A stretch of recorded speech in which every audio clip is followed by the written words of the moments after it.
My name is Najma Dawoodbhai, and I, along with my family, were expelled from Uganda in 1972.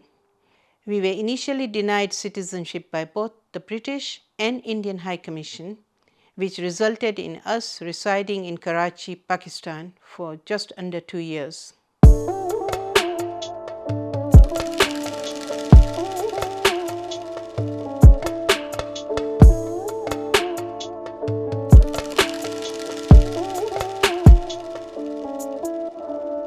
My dad was born in Zanzibar, but he came to Kampala to build a new life, and he did that. His business was so thriving, he decided to create his own trademark of Najma watches. And when the announcement happened, initially we thought it didn't apply to us because we were Ugandan citizens. But after a few days, we were told, no, we have to be verified. And we went through this long process of queuing up for days. And at the point of checking, they said, no, you are not Ugandan citizen. You were not born here, so you are not Ugandan citizen. But then he turned around and said, but my children are born here. And they said, no, but if you are not Ugandan citizen, they can't be Ugandan citizens. So we basically became stateless. At that point, the devastation sort of hit us, because then we started looking at, if we have to leave, where do we go? So my mom was British citizen, so we went to British High Commission, and the British High Commission said, sorry, we can take your mom because she's British, but not you, because she's not the head of the family. And Indian High Commission said exactly the same thing. So we waited and went around different embassies. Somebody said, go to Pakistan, they are taking people in. So we went to Pakistan embassy, and they said, yes, we'll take you.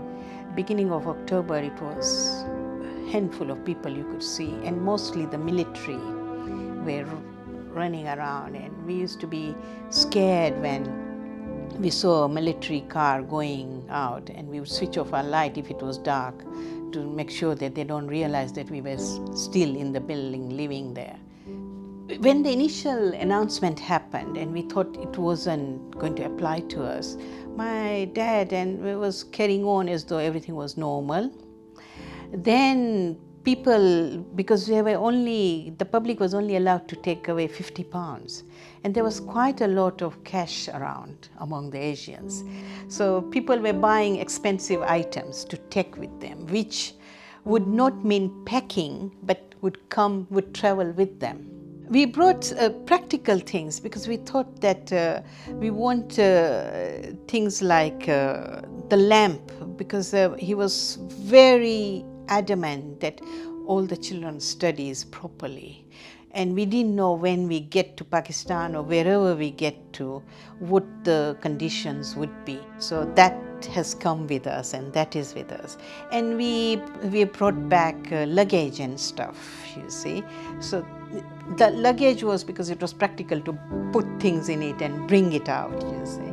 Pakistan was alien to us, but I found it quite difficult because we were used to almost a Western lifestyle in Kampala, and to have a lifestyle where you had to make sure you were covered yourself, and the role of a woman was very different there in a sense. You couldn't do what you would normally I was doing as a teenager in Kampala. From Pakistan to come to UK, it happened all of a sudden, because when we got to Pakistan, we thought, oh God, we are going to be here for life.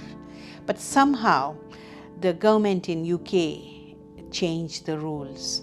They said the equality rules came in, that why does the head of the family have to be a man? It can be a woman as well.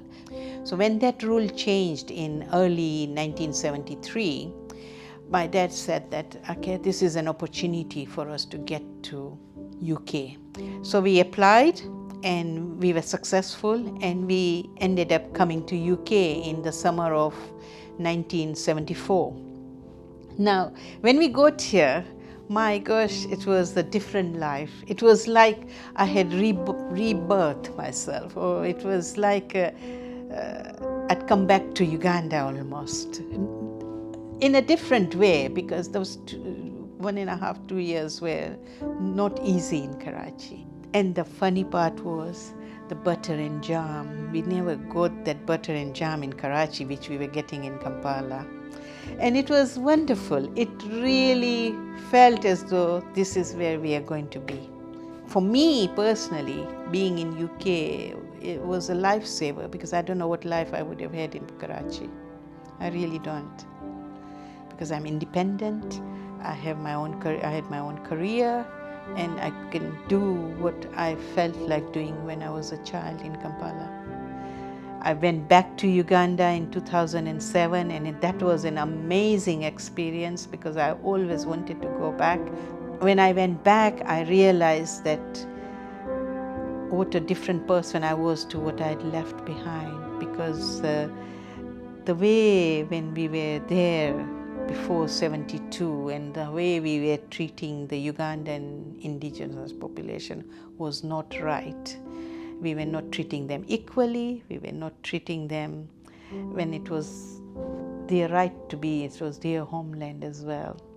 So, whereas 2007, it was a different experience, and the Ugandans were so good as well. They really were. I mean, they have lost a generation through the Idi Amin, but I thoroughly enjoyed, and going down the memory lane to my old school, to my old place, was an amazing experience. I really would recommend everybody to go back at least once in their lifetime to Uganda.